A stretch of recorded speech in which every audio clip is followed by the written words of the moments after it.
And there we are. We are live. What's up, everybody? Welcome to Hits and Heels. I know it's Tuesday night and not our normal Wednesday night, but I'm coaching track. And so I have track meets on Wednesday nights. And so last Wednesday we had a kid that got into an accident, and then we just didn't make it back. And so I just wanted to make sure that I changed the dates because we got some important people that you guys need to hear from regarding the collective, regarding NIL, regarding financial literacy, and that type of thing. And so we have our guy Pi on, and Pi was on. Y'all know my girl James Setta Cleveland with Sports Mom University. He did a series with her. And so now I kind of just brought him in so he can kind of enlighten us and pull us in on Pi. There's a lot. I mean, we're kids is getting a lot of money. Yeah. Okay, so start off first of all, and give us your credentials first, so everybody knows who they are talking to, and then we're gonna go right into. We'll just go right into it. Okay. All right. Well, I appreciate you having me on the show. It's certainly an honor, and James, that I speak so highly of you, and I appreciate the opportunity to be part of your show as well. And so my name is Pi Charasika. My full name is Patamoyo, but I go by Pi most often. I was born in Nashville, Tennessee, but a native of Louisville, Kentucky. Been in Louisville my entire life. I went away to college at Wake Forest University. So I was a pretty decent football player in high school. Not necessarily enough to get a scholarship in the ACC back in the 90s, but I did walk on at Wake Forest in 1994. And within a year, I had earned a scholarship, and I ended up lettering 3 of the 4 years that I played. So my career was everything that I'd hoped for. All I ever wanted to do, my goal was to run out of a tunnel, just like Rudy, and I did it. So I was as happy as could be to have that experience, and would not trade it for the world, and made so many brothers during that time. And that was kind of like our second fraternity, so to speak, because everybody stayed. Oh my God. That's a whole subject. So much stuff we can unpack on that. It's not even funny. Yes, go ahead. But I'm just teeing that up for a little bit later. But anyway, so great experience, but was not fortunate enough to go to the league and play in the NFL, but probably had 10 or 15 guys, teammates below or above me, within a year or two above and below me, all of whom played all over the country. So I had teammates at San Francisco, 3 different teammates played for the Chicago Bears. My buddy Fred Robbins played for he was with the Vikings and won a Super Bowl with the Giants. And so nevertheless, I had a group of probably 10 different teammates that ended up playing professionally. And during that time, I was busy studying and essentially became a financial advisor. I got to be honest with you. I'd gone into college thinking I was going to be a doctor because my dad's a physician, retired at this point. But that didn't work out for me. 8 a.m. chemistry class did not work out for me. So so I ended up going towards business communication. At the time, Stuart Scott was hot. And I really thought I wanted to go and become a sports broadcaster. I'd had so many people say, "Oh, you got a great voice. You should go into communications and radio." And so I pursued that, and I ended up doing internships in Louisville at WHAS with Gary Gupton. WXII was an NBC affiliate in Winston-Salem, and really thought I was going to go that route. But when it really came down to it, they wanted to ship me off to like Idaho to work at this small little studio as a production assistant when I graduated, making $12,000 a year. And what I didn't know at the time, and I wish I had a mentor that would have told me, that climbing the ropes, like climbing up the ladder in the college ranks, is very similar to what you got to do as an anchor. You got to start at these little podunk towns if you plan on being in the number 1 market like a New York or a DC or even Kentucky was considered a top 50 market. I missed that boat, so I put it on the back burner, but ended up going back to Louisville and starting my career at National City Bank. Started out in banking with a guy named Marshall Bradley who worked there at the time, and he showed me the ropes and liked banking but didn't love it. Within a year, I decided to leave and get into investments. I had a mentor that was working in the investment world, and that's where it all kind of took off for me. So I became a licensed and registered financial advisor with my Series 7, 65, 66, life and health, managed futures, all that good stuff, right in March of 2000. So for any of you guys who are investment savvy, that was like the height of the tech boom. So I started right when the tech bubble burst. And they gave me a phone book and a highlighter that says, start calling people. And that's how my career started. So that's how I got into financial advising. That's how I started my career. Probably about 5 years ago, I started having not just teammates, but people in the network of football reach out to me and say, hey, man, I had a great career playing football, but I'm coming up on my 45th birthday, and all I got left is this annuity they're going to give me. And I said, what happened to the $20 million or $30 million contract I saw you sign? Right. The last 10 years. And this is where it all started for me. Because what I realized was that wasn't just an anomaly. I had 5, 6, 15 different people that were former NFL players calling and asking me about what to do because they were running out of money. And so it was at that point that I decided to go back and get an accreditation as a sports entertainment accredited wealth manager. So I am a completely licensed and registered financial advisor. I'm one of 4 sports entertainment accredited wealth managers in the state of Kentucky. Definitely probably only one of us. So, the only one of us. Yeah, so definitely. There are multiple. Which is why it's so important for you to be on here. Yeah. Because most of the people that probably watch me are us. Yes. And our network of people is us. Yeah. And we've been locked out of so many different financial processes. Yep. And this is probably one of the most important ones, because if you're, we've been going pro for years, and you always just hear about how they're broke within so many years after they've gone pro or after they've retired. And you're like, how in the world do y'all spend that much money? Yeah. And, but I get it, because, we're caught up in status, and we're caught up in what we look like and looking good for people that don't care about us. And we've got to change that. So can you please, let's start with, okay, so we have kids nowadays. Let's start with Nico. Yeah. Nico done dropped the ball on a $2 million collective that he was receiving from the University of Tennessee because he was wanting to be greedy. Right. Or maybe he wasn't being greedy. Yeah. Maybe he was legit. We just don't know the full story, because I have heard other things regarding his story, right? Mm-hmm. But $2 million that you walk away from, so let's say he didn't walk away. Mm-hmm. What's the first things parents do when they find out that their son gets I'm not even talking about $2 million. If they get $10,000. Right. The biggest thing for us is having a mindset, first of all. It all starts with the mindset, right? If you come out of the gate with this mindset that you need to buy everything and have all the luxury, and I'm going to own this, have this, and all the material, you're already doomed, right? I don't care whether we're talking about $100 or $100,000. You have to go into it with the mindset that I'm going to give my money a job. What's that job for? My job with these dollars is to fulfill something that I've got as a short-term need or short-term goal, or maybe even a long-term goal. In a lot of instances, we've got players that know that this might be their only stint that they get to play, whether it be collegiate level or even professional.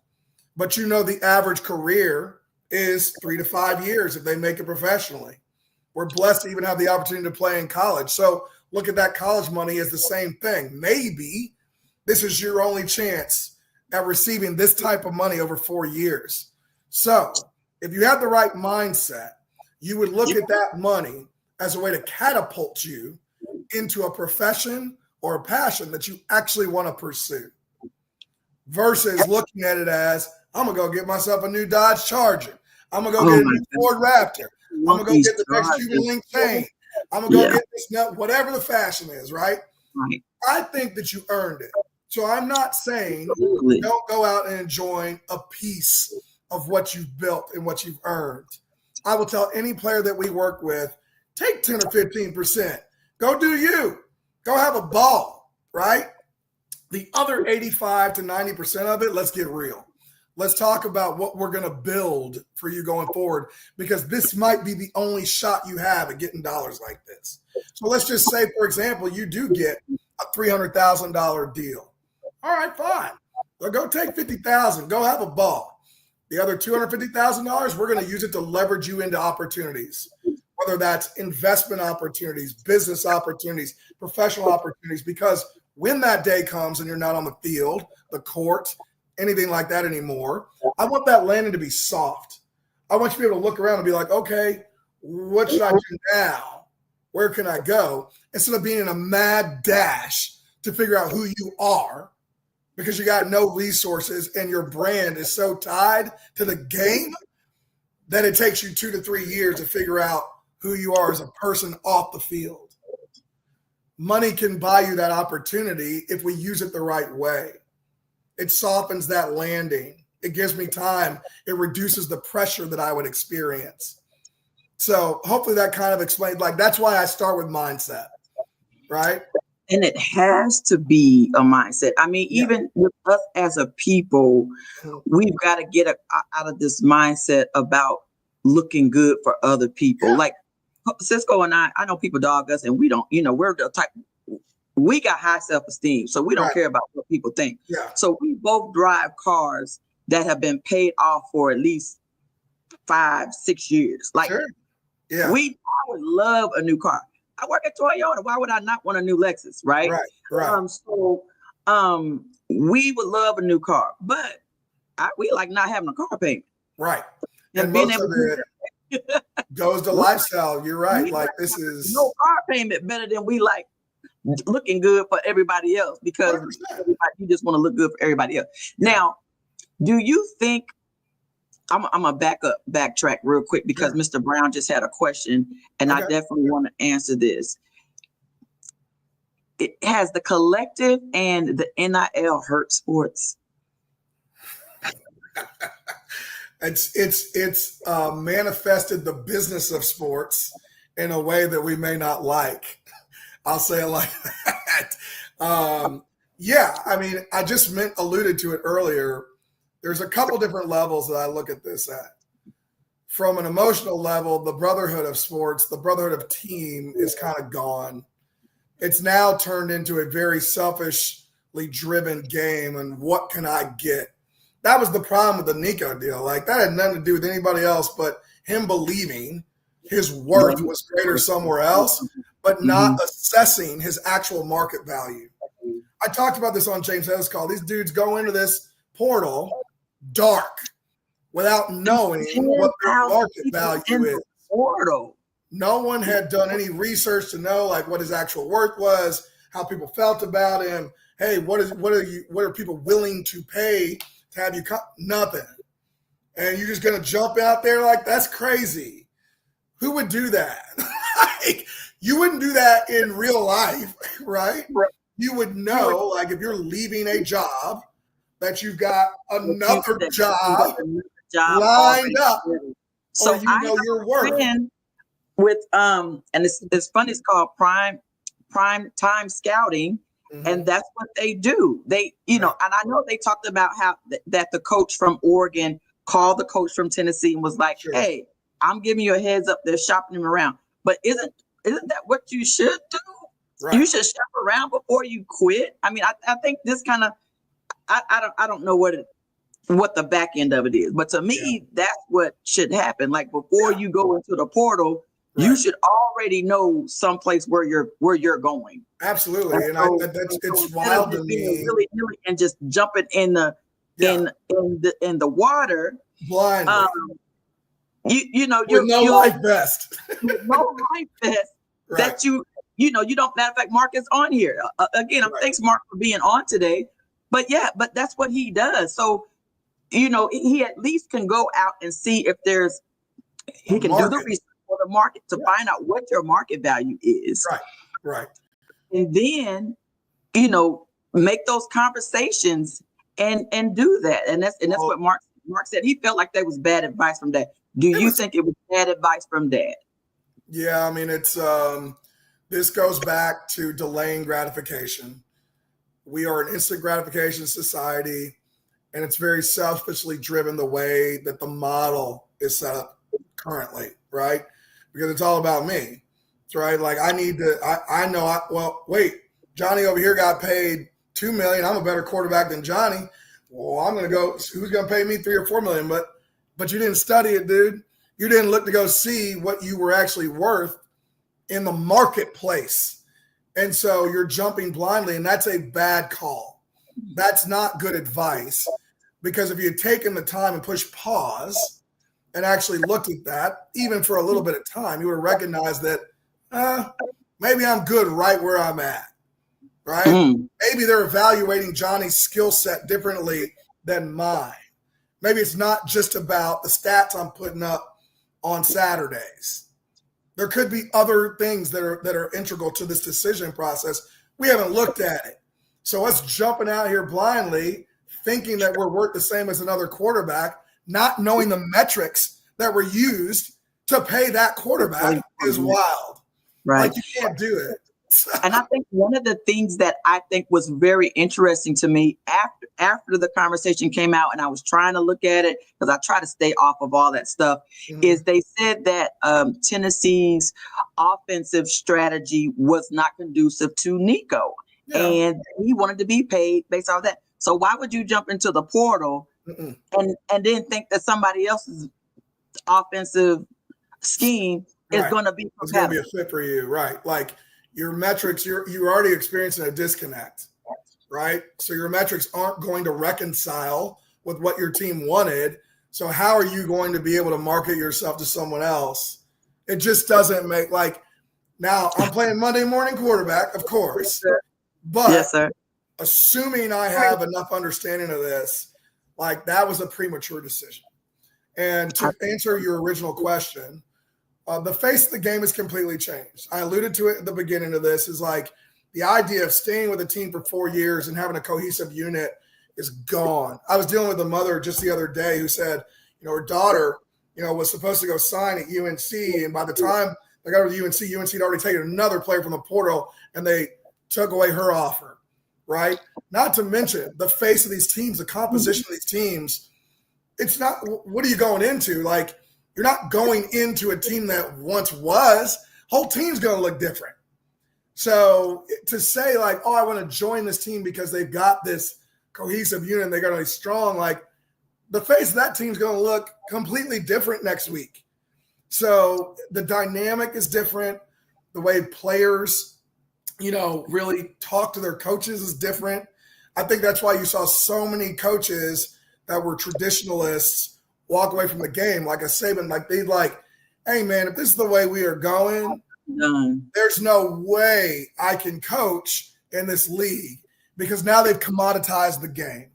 Now it's like, hey, what my value is only in the dollars, and if you're not paying me enough, I'm out. You can't. It's really hard to teach like that. Really hard to teach like that, because what happens is you get these kids that, like, let's say you and I have a disagreement. Well, instead of fighting through it as a team and working together, they just deuces. I'm out. I'm not even going to hear it. Right. Oh, coach yelled at me the other day. I'm going to a different team. I'm going in a portal. Crazy. We never had. I mean, no accountability. Coaches can't even have any type of accountability. I think here in Kentucky, one of the things that I saw in a lot of the posts was the fact that they felt like Coach Stoops didn't have a grip on the discipline with the team. And I just felt like that wasn't fair to him because again, this is all new. Yeah. And so even you've got to give the coaches time to be able to make adjustments as well. Well, how do you discipline a kid? Because now the kid can threaten you and be like, well, if you discipline me, I'm just going to go to leave. Well, I'm just going to leave. So now it's like, how do you keep the composition of your team and still discipline, pride, and want to stay there, all while keeping you still want to be regimented, and that's really hard to do if you got kids that say, screw you, I'm not doing that. I'm going to go and play out somewhere else if you try to tell me off. Just very, very difficult, and I can't imagine playing in today's game. It would be very hard to do that. But yeah, I mean, the NIL dollars are very interesting. We always start with an understanding of what you're actually getting. If you got a kid that's going to get I'm making this up, but let's just say it's $100,000 for talk's sake. Mm-hmm. Right out of the gate, we make we have a very clear conversation about the fact that they're actually only going to get about $80,000 because if it's NIL dollars, that means it's coming to you in a 1099. You're not a W-2 employee of the school yet. So you have to take out the taxes yourself. Correct. So you have to understand that there's a discipline in that right out of the gate. What makes you want to not spend all $100,000 in that example? So initially, what the discipline is everything. So not only mindset, then we go to discipline. The discipline is, what's my budget? Most of these kids don't have many expenses. But let's just say they do. Let's say you got a car payment. You're paying for that. Extra food, probably rare. But let's just say an example they do. Rent for place, also rare. But let's just say they got things. Yeah, because all that stuff should be paid for. All should be paid for. So really, there's a budget is a moot point. So really, you just hit the lottery. You got all this bonus money, right? Because you're not going to, you don't really have many expenses. Maybe you're paying for gas, paying for fashion. Okay. Well, if we put a budget around let's make a fashion budget. Right. Fine. Spend $1,000 a month on fashion. Send me the rest. Let's invest it for you. You know how unrealistic that sounds, but that's the way you should do it. Right? Because, again, if I can get a kid to recognize and have vision on what we're trying to do for the long term, we got a shot. If we don't, they're just going to spend it all. I don't care if it's, it could be $10,000. It's gone. $100,000 gone. $500,000 gone. We didn't budget. We had no vision. We have no purpose for the dollars outside of spending and feeling good today. Our dopamine was met. Now we're going to get it filled again. Right? We didn't think about the fact that we want to own 3 real estate properties in 5 years. We didn't think about the fact that we want to go to veterinarian school and that's going to cost me $450,000 that's not going to be paid for by the school anymore. We didn't think about the fact that I do want to give something back to mom and dad for putting me through school, but, I spent it. And I don't have anything left to give because I didn't make it to the pros. Right. That might be the biggest windfall I experienced in my life at one time.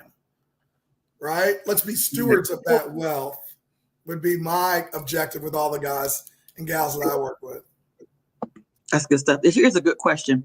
So many of us may be the first ones or the only ones to make it. What advice would you give to individuals who want to take on providing for their extended families? Because sometimes the family is the worst. Yeah, it's the hardest, and they're the hardest ones to say no to. It's almost impossible, especially if they helped and bring a child rearing and bringing you up and driving you to practices and got you a little Happy Meal from time to time or whatever. Now you're going to say no. Wait a minute, I was there for you when you needed. From the beginning. You wouldn't have made it if it wasn't. You wouldn't have made it if it wasn't for me. Who was driving you to practice every other day? You know what I'm saying? So big thing right there. And we talk about this. This is our analogy. They talk about when you're on a plane and it's going down, whose oxygen mask do they tell you to put on first? Yours. Then I can take care of everybody else. Yes. Same in this analogy. Right? I want you to take care of your money first. Once we've built enough, then we budget around that too.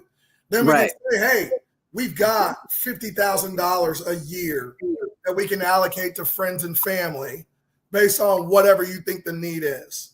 That's it. That's what we got. Right? We're not going over that. Like, so if you say, hey, I'm giving mama $30,000 a year, cool. I mean, we got 20,000 left for the rest of these people. Because that's what we budgeted for. But we did that by taking care of our money first.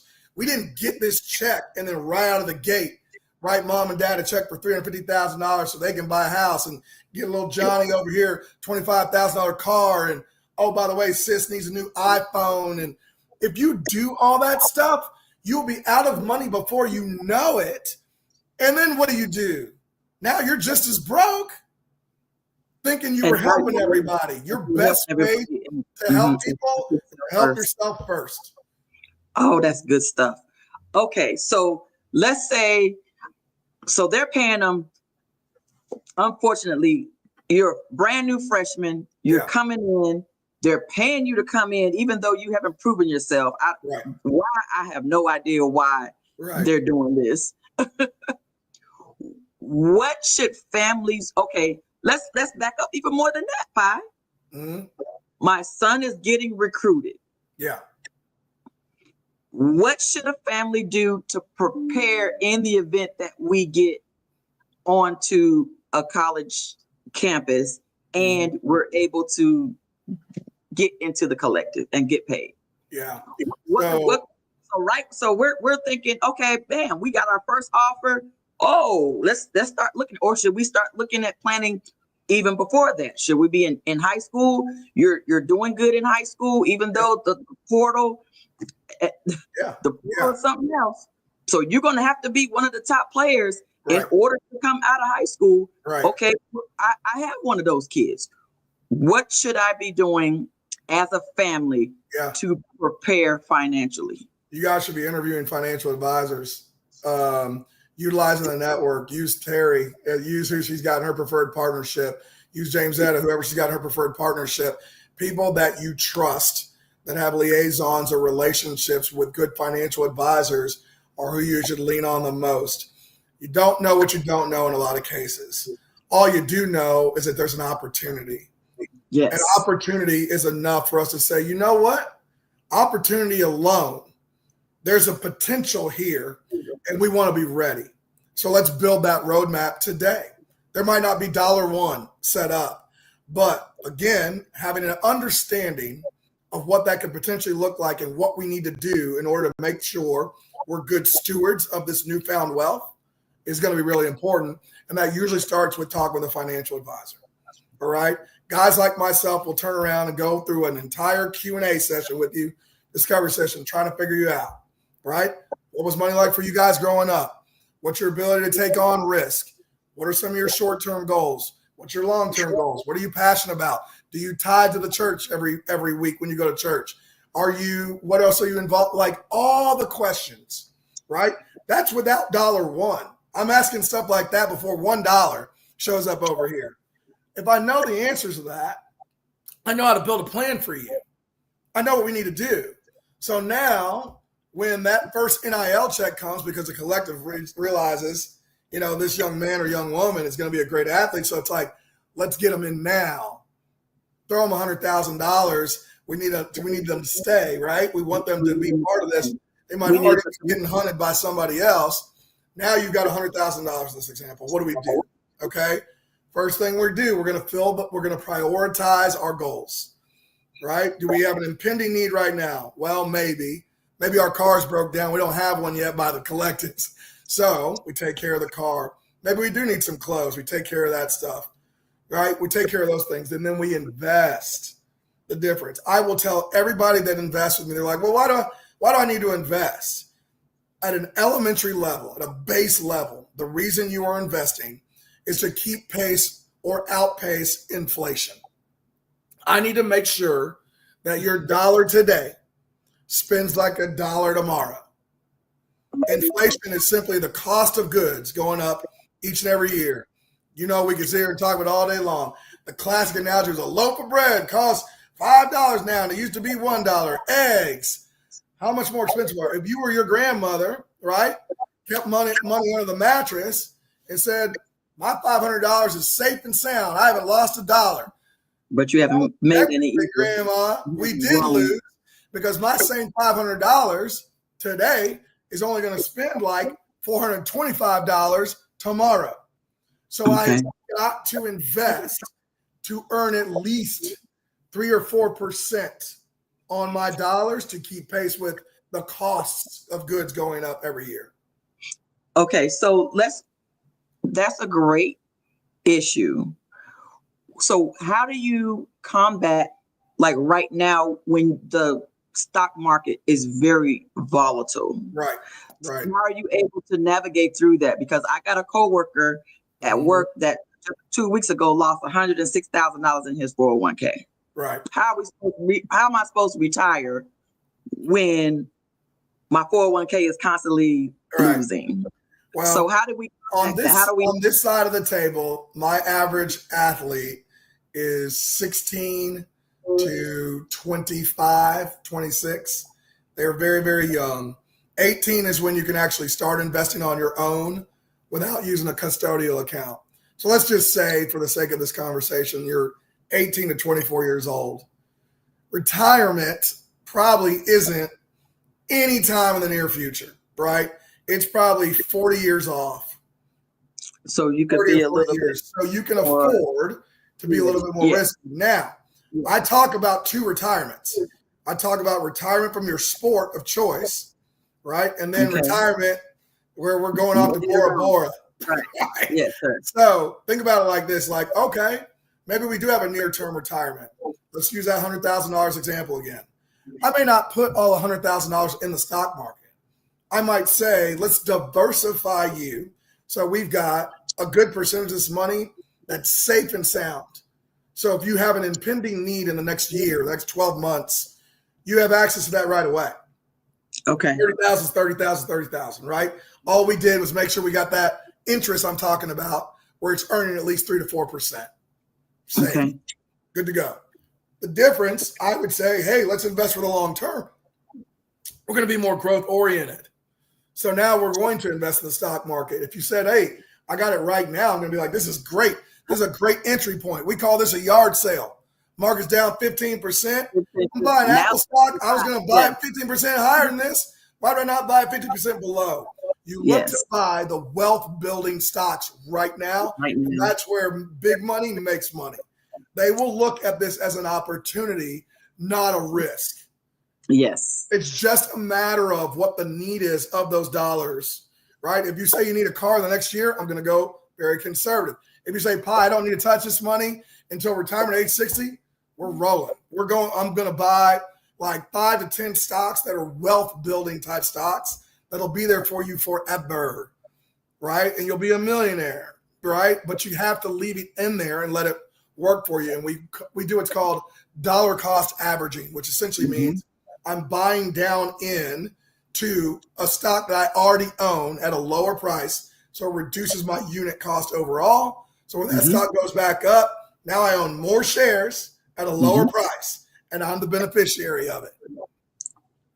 So that's what I would do. Entry point is great right now. If you're holding it and you're an older person that says, well, shit, I was trying to retire in a year, that's a little bit different. That's a lot different, right? Okay. Well, my bad. I'll go back to keeping this about the kid. I mean, I can do that. That's a whole nother episode. Let me keep this about the kids. Okay. So, and we're going to get these kids squared away. Sure. So I love that what Carlos just said. He said that the conversation should be about not touching the money. They should get a stipend to live. The extra should be strategized so you can live after you graduate. Yep. So Carlos knows very well how I manage a lot of the kids' money. So I don't send it to them. They send it to me. And here's what I mean by that. Same example, $100,000. We don't have them go turn around and put that in their checking account. It's real easy to slip up and buy a $25,000 used Ford Raptor, right? Not so easy when it's sitting over here in an account with me. So remember going back to that budget that we just said earlier on. What are the things that you want? Okay, fine. $1,000 for clothes, $500 for late night snacks, whatever. Let's say you need $2,000 as a college student, right? But you just got a $100,000 check. Fine. I'll send you $2,000 a month from this account as a stipend to keep you in line with your budget, and we'll invest the rest. That's how you develop a discipline around it, right? If I send you all $100,000, you're like, oh, Pi, we'll send you this money. I'm like, first of all, I'm never going to see it. We might see a couple $1,000 here or there, and that $100,000 will be gone by the end of the year. It happens I'm not speaking out of turn here. I have seen it 20 to 30 times.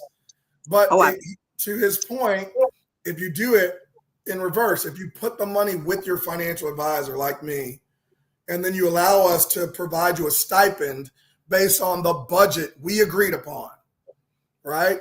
You're usually good to go. It doesn't mean we're taking the money. If you end up having a bigger shortfall and, turns out the car, I got to get a $5,000 fine, we'll send you $5,000 for a transmission. But in the meantime, like, let's instill a discipline here. You don't need the money. We had a kid that, was playing for DePaul, making $30,000 a year or $30,000 a month. Sorry. And he was like, well, I'll probably send you guys $2,000, $5,000 a month. I was like, what are you going to do with $25,000, man? What are you going to do? Like, what do you got going on? Everything you're doing is paid for. Now, come to find out, that was more about not understanding what investments were and how the stock market worked. And we were able to work through that. But there are instances where they want to hoard the money, but they end up spending it because it's sitting there and they're looking at burning a hole in their pocket. So okay, but that's the mindset when you're dealing with a lot of kids that don't have, their parents don't even have that type of money. So the hardest thing I deal with. How hard is this to convince these people to sit down with you, to trust you? Right. And the trust is number one. And Mr. Brownie made a comment to even break it down into a language that they can understand that this is what you need to do. And there's no compromise in this. Otherwise, the back end of this is going to be, you're going to be right where you are, where you're broke. Very, very, very difficult. I usually try to have them watch ESPN's 30 for 30, the episode called Broke. I literally have them watch that episode. It has Andre Rison on there. It's got all these players on there that were $100 million players that all went broke. Bernie Kosar. I mean, they're older names, but the concept is still the same. And it resonates with them. And it talks about all these guys, these famous baseball players, famous football players, famous basketball players that made hundreds of millions of dollars. And within 5 years of retirement, they were broke, even with $100 million net worths. Why? Because they weren't making the same amount of money anymore, but they were still living the same lifestyle. Yeah. Lifestyle is everything. And it is a dopamine. It's a drug. You feel so you're addicted to that lifestyle. Very, very hard to get someone not to see the bright shiny nickel. Modest now, and to just maintain a modest lifestyle instead of going and buying the mansion and the Bentleys and the Rolls and everything, and all that type of stuff. Because who just bought a plane? Oh, I don't know. I saw that kid. Is he a quarterback kid? I can't. No. From the Bengals. Oh, I can't remember his name. but do you really need a private plane? No. You don't. I mean, there's 100 different ways. Listen, our rookies, a lot of them, we still have them shacking up with other rookies. Like, to keep conservative money is like, hey, dude, I don't know if you're going to even make the game roster yet. Right. If you don't mind having a roommate, be as conservative as possible as you can with the money. I will tell you a little funny anecdote. Our defensive linemen, our linemen, will save 1,000 times better than a highlight reel guy. A quarterback, a wide receiver, a running back, good luck. Because they're not in the spotlight. You know, so those that are already in the spotlight, in the limelight, they already have that dopamine of wanting to please people and wanting to look good for people and wanting to flex. And I can see that. Yeah. So that's a real thing. I mean, my linemen almost perfectly fine with saving. They don't need to be limelight guys. They don't need to have the big fancy cars. Receivers, running backs, and quarterbacks, good luck. I mean, it is like, I can't talk them out of it. Take on clients, has that played a part? Like when you find out what position that they play, have you turned down people because of that? Because you know it's a I will tell you, the majority of the NFL guys I work with are linemen or linebackers. It's not that I want. It's not that I won't. It's that they won't listen. They won't. Yeah. When you start talking, like, what works well in my relationships is someone who wants to change their life. Yeah. And someone who has an aptitude. I think the gentleman Alvin Brown mentioned, goes like, what happens if you don't have a kid with the intellect to even understand what you're talking about? Well, maybe they don't, but they're at least open to what they know they want their life to look like down the road. And they're trusting these stewards, people in their inner circle, to help make those decisions. Okay. If you got vision, you got a shot. If all you can think about is buying that new Cayenne tomorrow, it's going to be tricky. And if I give you advice, like the biggest struggle I run into is like, oh, we need to budget this, we need to budget that. Yeah, man, we're gonna do that. And then they'll start like, well, I need to take $20,000 out to do this, and then I this other thing came up, and I got another $10,000 to come up. And by the end of the year, they've taken $200,000 out of the account, and they're like, well, why don't I have any money? I'm like, dude, because you didn't do one thing that you said you did, and it wasn't going to kill your lifestyle. You just feel like you just wanted more. And I'm telling you, Terry, it's almost 99% of this is driven off of lifestyle. That's the biggest hindrance. Like, if they could just pare down a little bit. But we as a race are so caught up in that and I worry about certain people, and I can tell, because I can tell by what they drive, right, what people wear, that they're caught up in the aesthetics and what people think and how they look. And so it's obviously their kids are going to fall into that same type of category, 100%. And so I just don't know. It's just difficult. It's really difficult. I don't have a great. So many kids that are going to have an opportunity to change their lineage. Mm-hmm. They're going to be able to. They will have an opportunity to change, to leave a legacy for their children's children, but they're not, because they're going to be so caught up in the now. And not being able to have delayed gratification, and not being able to buy the stupid stuff that you really don't need. And you're just not going to be in. I don't know. It's like, what's gratification by me? I mean, they don't. That's what I mean by having vision. If I go to a kid and I say, what do you think your life looks like in 10 years? Okay. What are you doing in 20 years? The kids who say, I had one today, said, oh, I want to be a veterinarian. I already know. Right. Oh, I want to start a real estate company. Another kid today said, I want to own car washes and have passive income. I got a shot with all three of those, because they have a vision, and I can tell them how their money will now work for them. Like, let's now give your money a job so you can go out and get all those things you just talked about. When I talk to the kid who says, well, I don't really have anything like that. Like, I don't know where we're. And that's a red flag. That's your flag right there. So one thing a parent can do is help me start generating some thought around what vision for their life can look like. Not what we need to buy today. That car is only as hot as today. Yeah. Tomorrow there'll be a different car. Absolutely. So it's not that big of a deal to have today's, Rolls Royce Phantom or whatever it is, right? Right. As much as it is, I want financial freedom. I tell my high school kids that I teach every week. I go in there and say, here's financial freedom. When your passive income exceeds your monthly expenses, when you don't have to lift a finger and your bills are paid, go do whatever you want, dude. You're good to go. You are financially free. We're good. This system right here.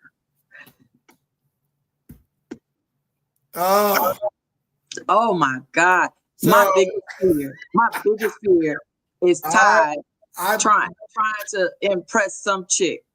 Oh my goodness. I jokingly built this into a guy's budget. I Did said, you really I said, jokingly? yeah, because I'm going to tell you Yeah. something.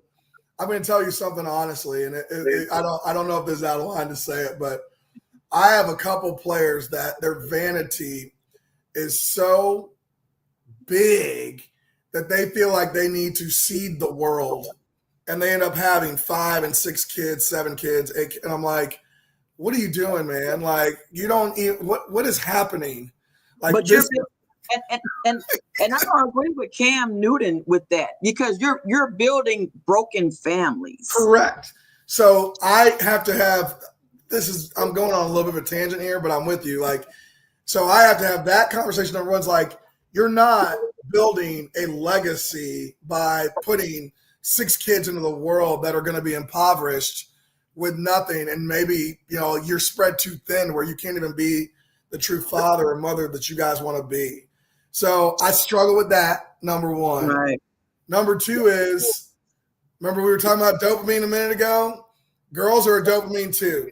Yes. What dude doesn't want to have the hot girl on his arm with his new Beamer or whatever? That feels good. Do not know whether or not she legit is with you because she likes you and not because she sees your potential and signs on your head. Your only shot at that was hopefully she liked you when you didn't have any money.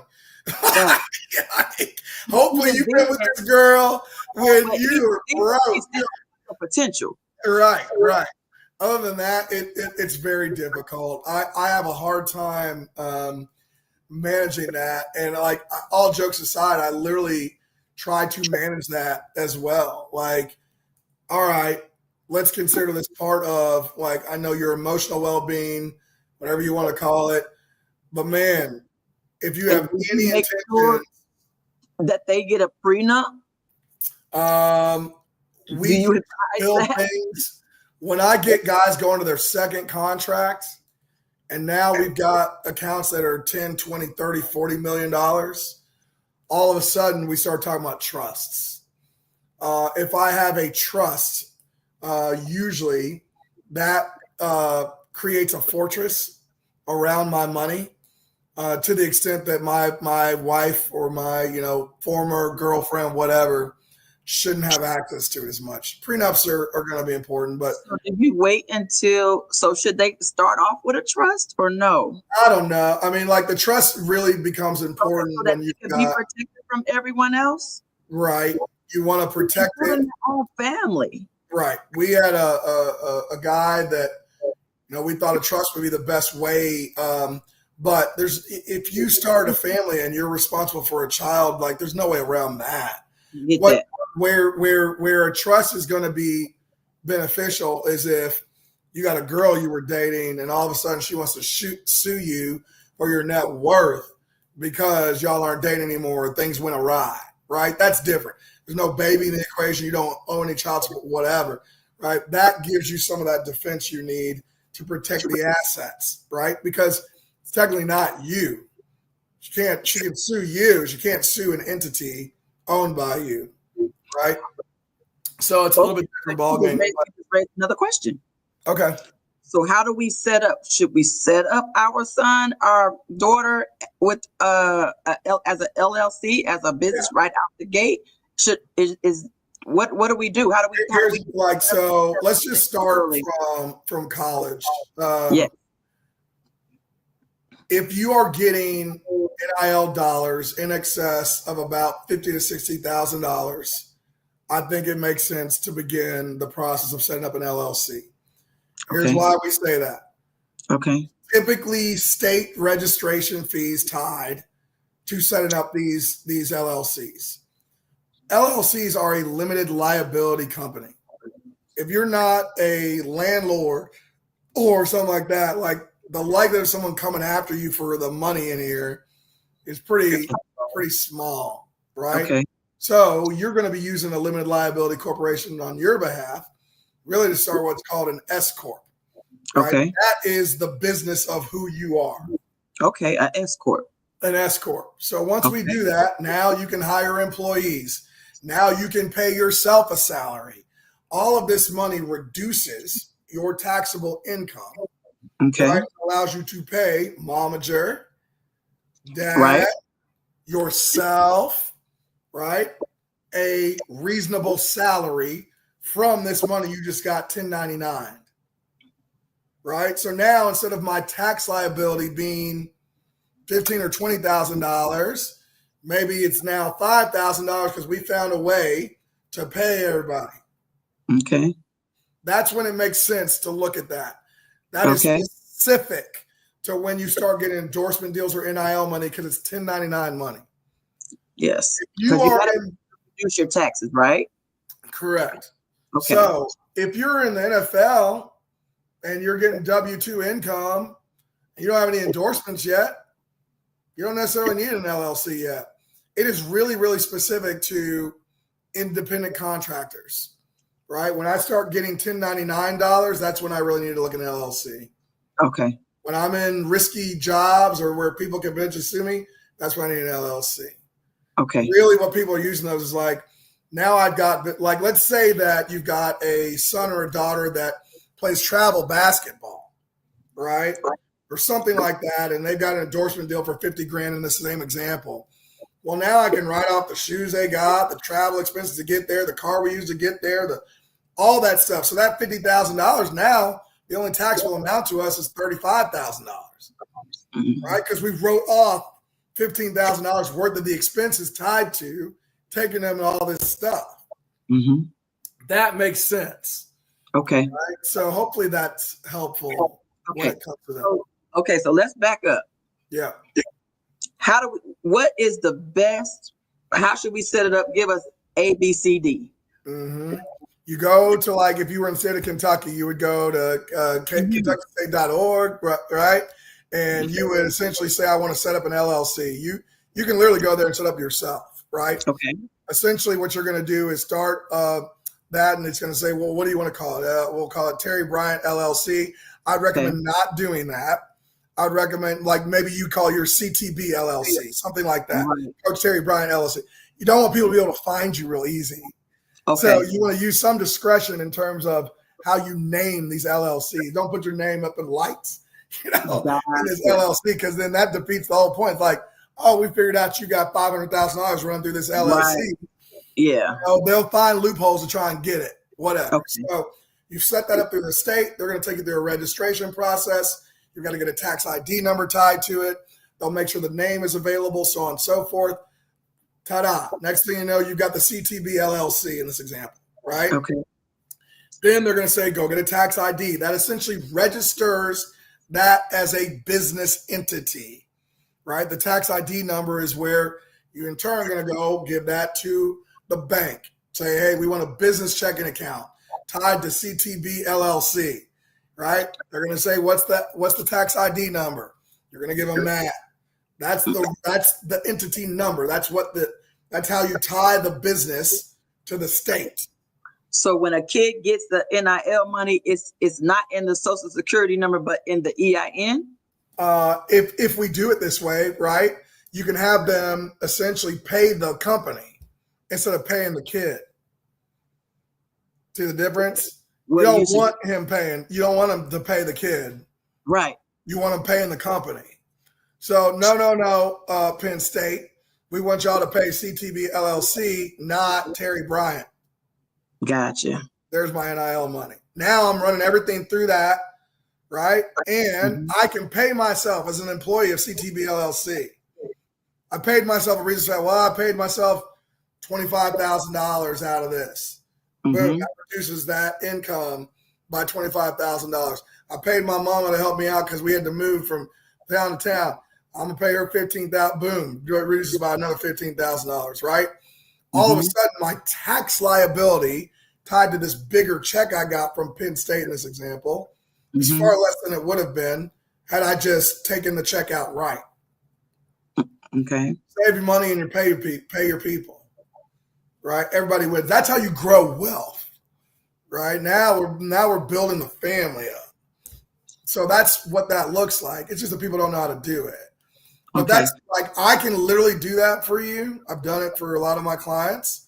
Okay. Or it's the services of an attorney who can do it. Attorneys typically tend to be a little more expensive when they do stuff like that. But I mean, you can do it yourself, but if you want some peace of mind, either go through an attorney or through a financial advisor and then get you set up for an LLC. What's an LLC?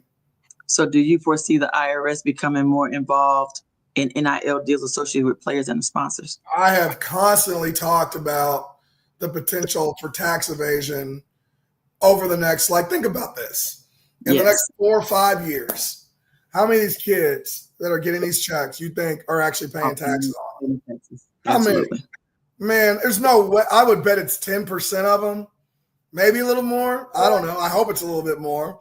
But most of them are going to spend what they get. Yeah, most of them are. Do that. Most of them don't have this education that you're giving out, and they don't know how to get it. And then I don't understand why the schools aren't.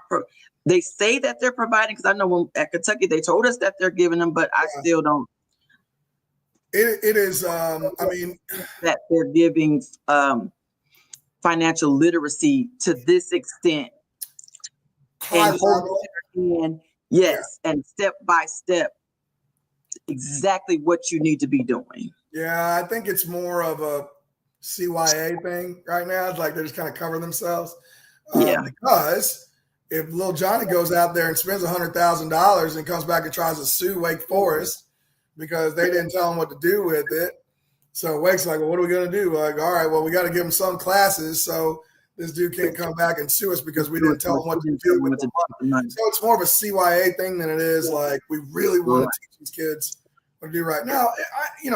Who knows?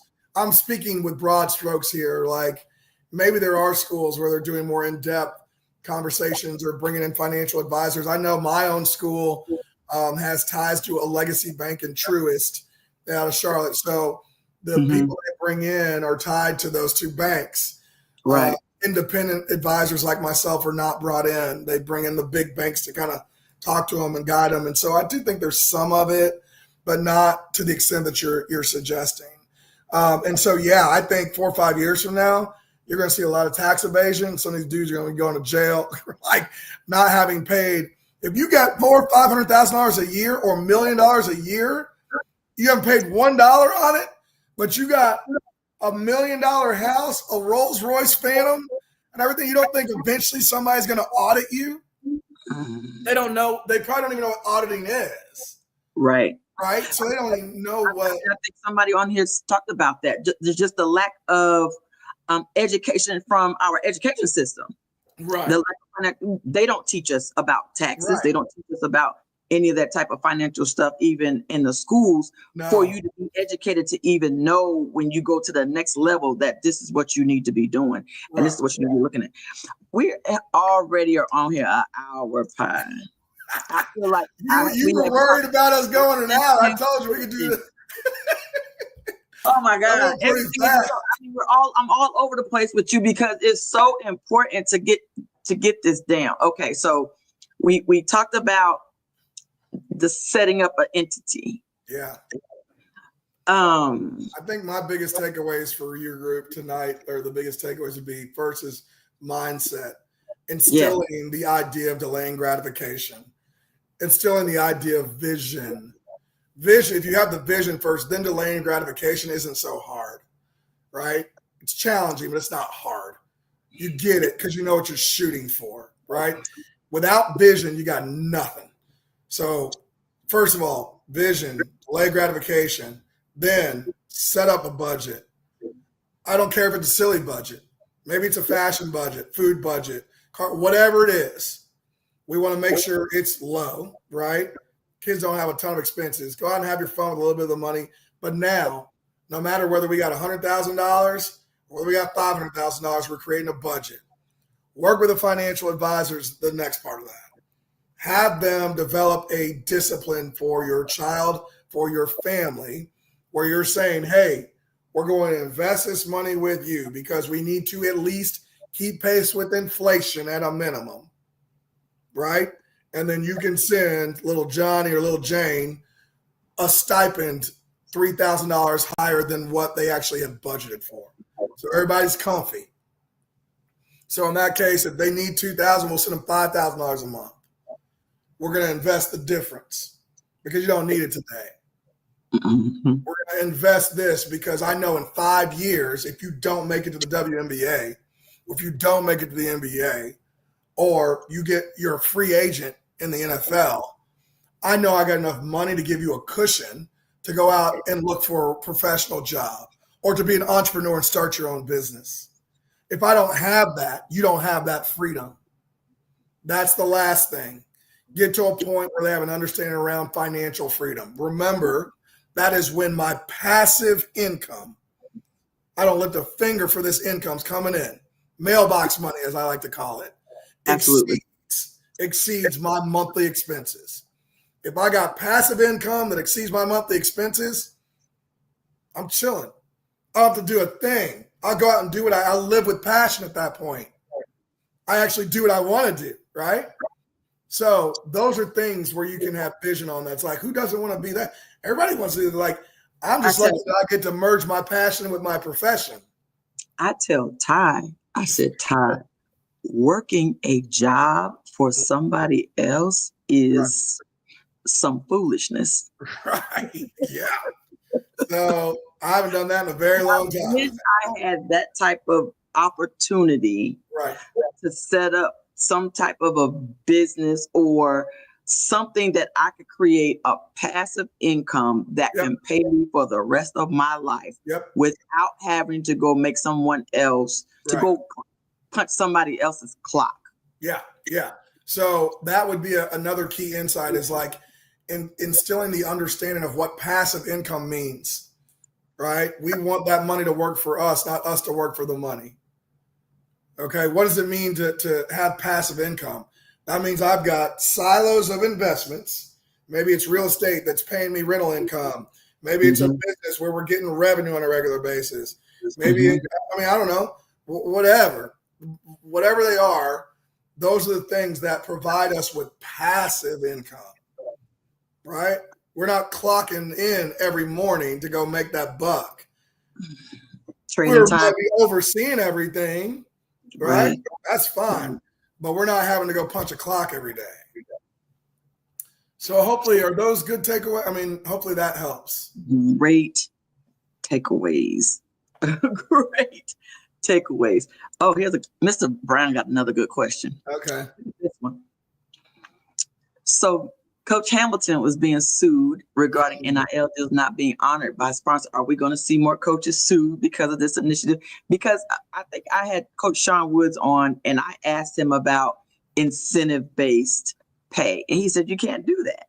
He said, especially in basketball, because now if you're paying a player based off of his stats, now he's not passing the ball. Now he's a ball hog. Now he's not running my scheme. Now all he's doing is whatever he needs to do to get paid.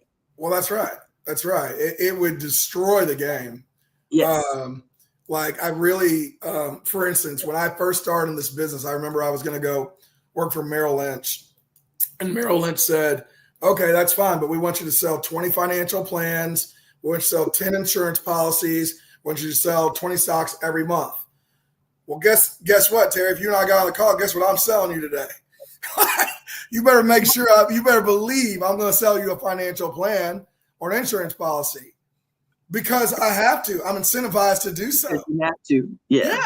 Same thing here. It's like, well, if you hit this bogey of, 300 points this season, you get an extra ball. So guess what that player's going to do? Shoot the ball all day.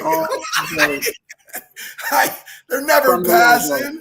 My whole incentive is this whole thing was based on my incentive to score points. Now, if they change the incentive system, right, that's different.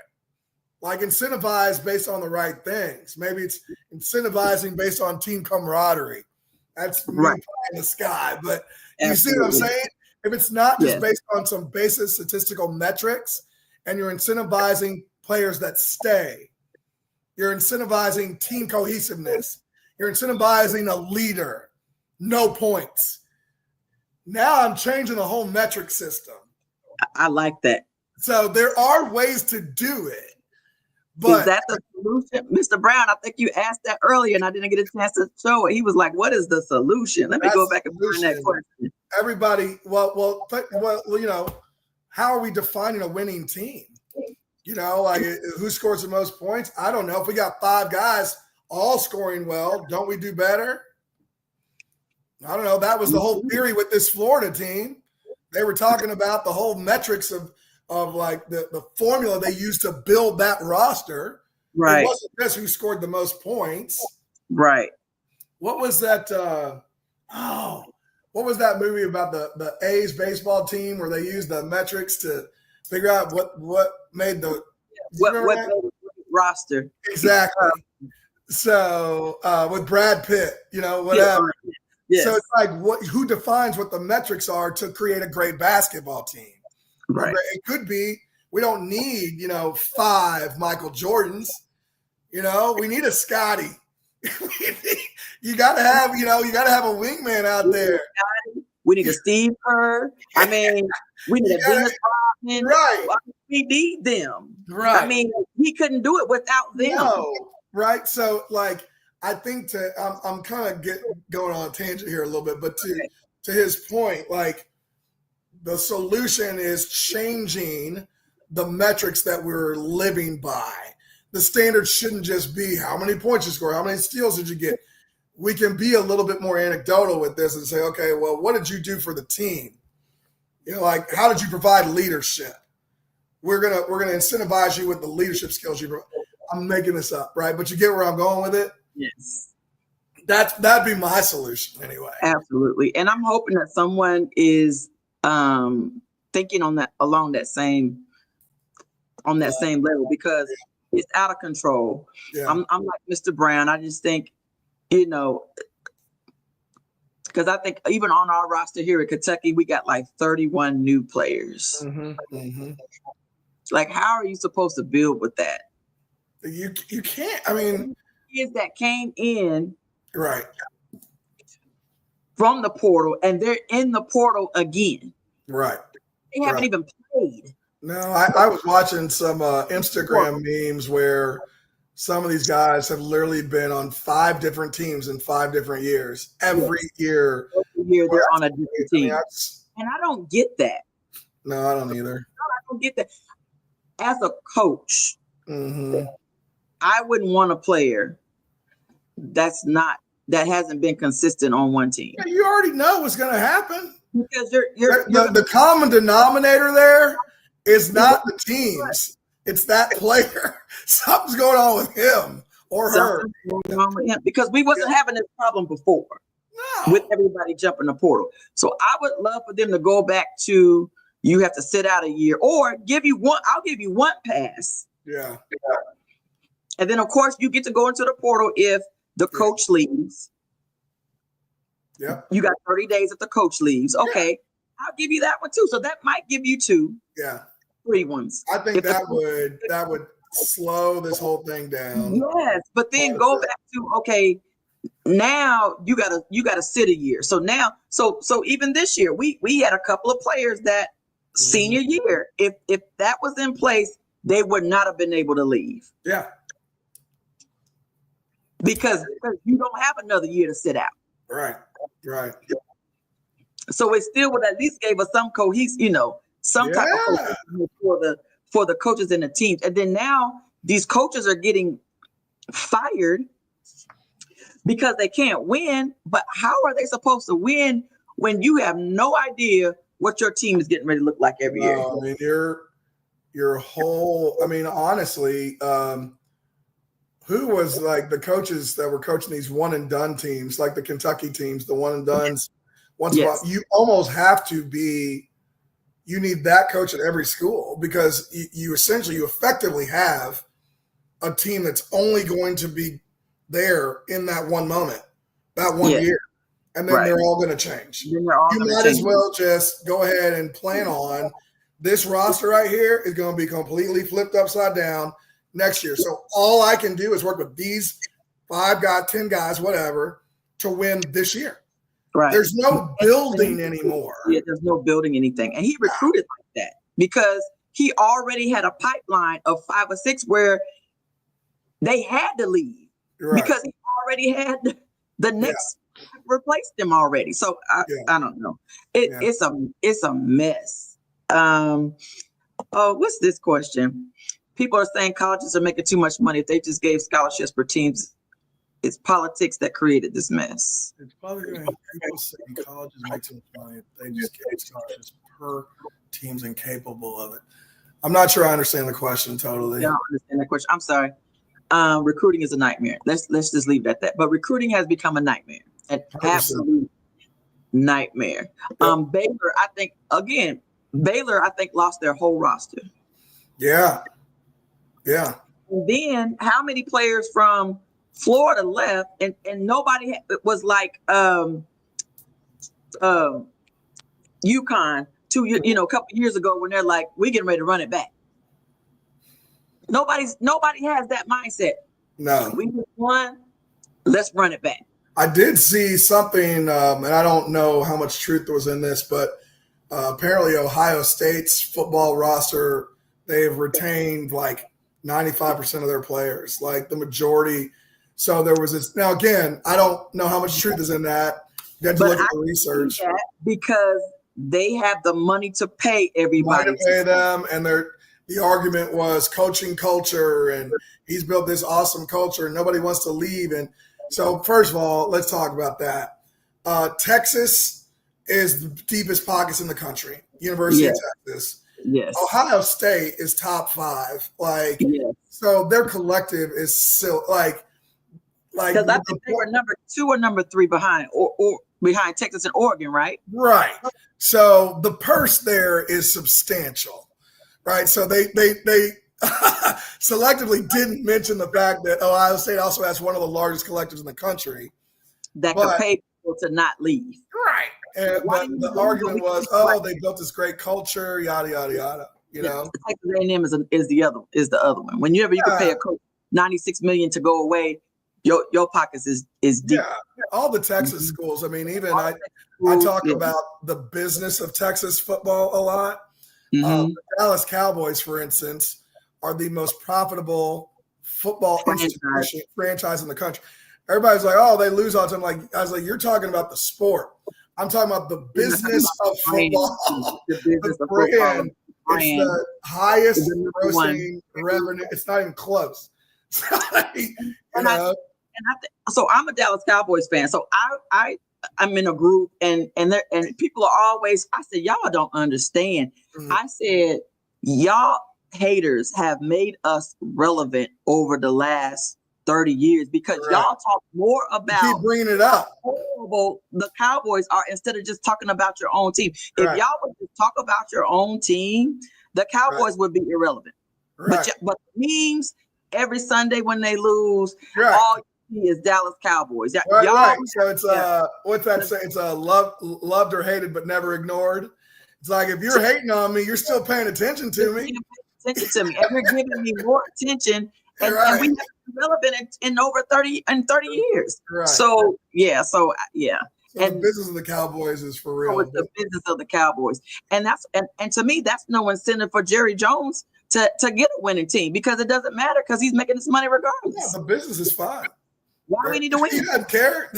He's good. So anyway. It is amazing. Yeah. Listen, Pi, thank you so much for coming on here. Make sure, is there anything that these parents need to know that we didn't address that we need to make sure we address? I mean, those are the main things. If I can throw a selfish plug in there, I mean, I would certainly love to talk to any of you guys if you need help. From an advisory standpoint, I've been doing this for a long time. I think it starts with the parents. I talk about the inner circle a lot. So you guys are integral to everything I do when it pertains to your son or daughter when they're going off. And I can kind of help you template what it needs to look like for them to be financially successful 4 or 5 years after college, 4 or 5 years after their professional career, so on and so forth.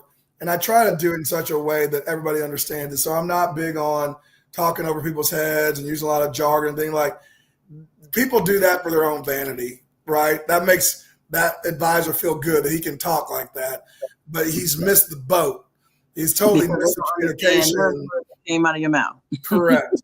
So I'm a big proponent of trust. I'm a big proponent of aptitude, like we talked about a minute ago, is like your willingness to be involved in this process is just as important as my ability to communicate what we're doing. So if you've got someone or you yourself are saying, hey, this is exactly what we're looking for, come talk to me. I'm here to do that. That's exactly what we do. And we're certainly happy to help anybody who's out there that wants that help to be successful down the road. How do we contact you, Pi? Yeah, my cell phone is 502-494-4223. You can call me, right? My email is pi@copperwoodfinancial.com. It's PAI@copperwoodfinancial.com. That's the primary firm. The subsidiary is Pro Athlete Wealth. So if you want to follow me on any of my pages, my Instagram page is Pro Athlete Wealth. My TikTok is Pro Athlete Wealth. Facebook is Pro Athlete Wealth. And I guarantee you I'm the only Pi Charasika out there, so I won't be hard to find. Okay, Pi. So we're wrapping this up. All right. So I love asking this question. Is there anything that you have never been able to verbally speak in this type of a platform that if you ever had an opportunity to just say it, to say it? Oh my God. Anything. Like we've had some crazy stuff that have come up. No, I don't even know where I would start with that. Anything that you was like, oh my God, if maybe it's a pet peeve or just, I don't know. I usually don't do anything political or controversial, but this is an opportunity for you to say something political or controversial. But this is your opportunity to say anything on your mind. The state of the economy, the state of the market right now is very difficult because we've got someone in office who really is not. He claims to be for the people, but I really think it's for himself in a lot of cases. And what it's created is uncertainty, and people do not react well to uncertainty. They freak out when you don't know what's going to happen or you can't forecast what the future looks like. You freak out. You and I would both freak out if we don't have a plan. And this back and forth thing where we're taking away things, taking away DEI, we're going to institute tariffs. Nope, we're not going to institute tariffs. And like all this junk, like the market, I lost another, 1,000 points on the market, yesterday. Today we finally had a nice little rally, but it's going to be very difficult until we can get some more stability. And it makes my job tougher because I feel a lot of, responsibility in terms of managing people's money and managing their affairs. And the one thing I can't control in what I do is the stock market itself. I can control the plan. I can control what we do with it. I control all that stuff, but I cannot control the ups and downs of the market. So we try to create great defenses for it. And long-term strategies work out well, but in the near term, it causes some anxiety. So I would say that's me venting a little bit about what's going on.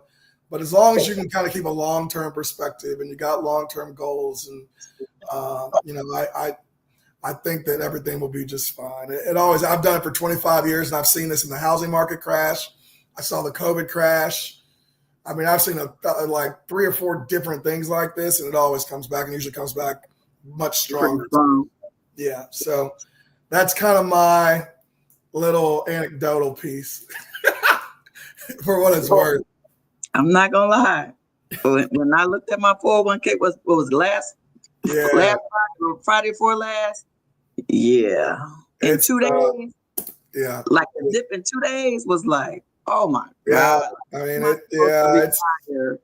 it's not fun being in my role right now. My job is not even most of it's managing expectations and how do we defend against this stuff. And like I said, I mean, the only thing I can do is really, make adjustments, buy gold, look at bonds, things like that. But we do that for people who are closer to retirement where it's more important. Right.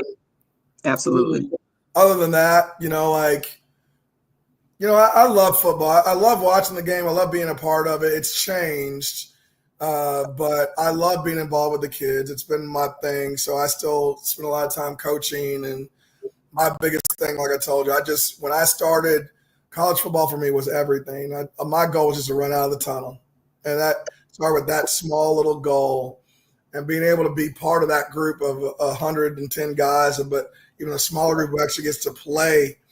Man, that was some of the happiest times of my life, and so I want to in turn be able to give back to some of these players that get to achieve some of those things that most of the free world will never get to experience. Absolutely. So that's my thoughts. Well, I'm gonna let you go, but okay, this is the last one. I promise this is the last question. Okay. Where are you originally from? Where is your name from? So my real name is Tarangela. My first name is Tarangela. I am the only Tarangela in the whole wide world. Really? So you said you're the say your first name again. Your full first name. My full name is Padamoyo. If we were in Zimbabwe, it'd be Pademoyo. So my dad is from Zimbabwe, Africa. Okay. He came over to the United States through a missionary program. He went to Tennessee Wesleyan. My mom went to East Tennessee State. They eventually moved to Nashville, where he went to Meharry Medical College. I was born in Nashville. He got his residency at the University of Louisville. So that's how we landed in Louisville. So it's Zimbabwe all the way to Louisville, Kentucky. But my full name is Padamoyo. Your mom is from there too? No, she's from Tennessee. Your mom is American. Yeah, she's American. So I am a true African American. As my dad likes to tell me, he's like, you are a true African American. Oh my God, that's great stuff. Yeah. Okay, I just said that was the last question. Okay, so what type of doctor is your dad? Well, he's 80 now, so he retired. Oh, he's retired. But I'm 49. I'll be 50 at the end of the year. Okay, but when he was practicing, he just retired about 3 years ago. He was an OBGYN family practitioner. And then he started a primary care facility in Louisville down on 9th and Hill Street. If any of y'all know Louisville, he was in the West End for a very long time and had a primary care. The facility still there? Facility's still there, yeah. He ended up selling that practice to Norton's. Okay. And they took it over, and then he started another one in DuPont. And wow. University of Louisville took it over. So, that was kind of his whole thing was he wanted to give back to the Black community. The missionaries had afforded him an opportunity to come and go to med school and things like that and didn't ask for anything. And so his whole intention was to give back to the West End community. And so that's what he did. Oh my God, I got to get off here. Why did you not go into the medical field? Well, he already had facilities. Why didn't you just take over the family business? Right. I mean, I know that was part of the plan, and didn't ever play out the way we wanted it to. Chemistry and me didn't get along. I was young, probably. None of that stuff. Right. And so I ultimately didn't do that. My sister is a physical therapist and wanted to go to that route, and we could have done some health administration, but he ultimately ended up wanting to run it himself. So you're not wrong. We could have taken it over and grown this thing across the country, but that's a different story. Sounds good. Well, thank you so much. I appreciate you for coming on. Absolutely. I'll be in Louisville on Friday. My women's team plays. Our first game is at 6:00 at Holy Cross High School. Okay. The women's tackle football team season starts this weekend. I'm excited about that. This Saturday also is I'm a part of the Lexington African American Sports Hall of Fame. They're actually our sponsors, so thank you for them for sponsoring our show. And our 2025 class is being announced on Saturday, so I'm excited about that. So awesome. Everybody, thank you. Mr. Brown, thank you. Gridiron Beauties, thank you. I think I saw my girl, Coach Pat was on. Tiffany Roderick was on. I know I saw my girl Stacy came on. Stacy, thank you. Coach Mark Everett with Primetime Recruiting was on. Thank you for being on. And I appreciate y'all all. Make sure y'all share this with families that you know of that have children that have an opportunity to get paid in college, because they need this information tremendously. Pi, thank you so much for coming on. I appreciate, don't log off, but I'm just going to end this stream. All right. Thank you.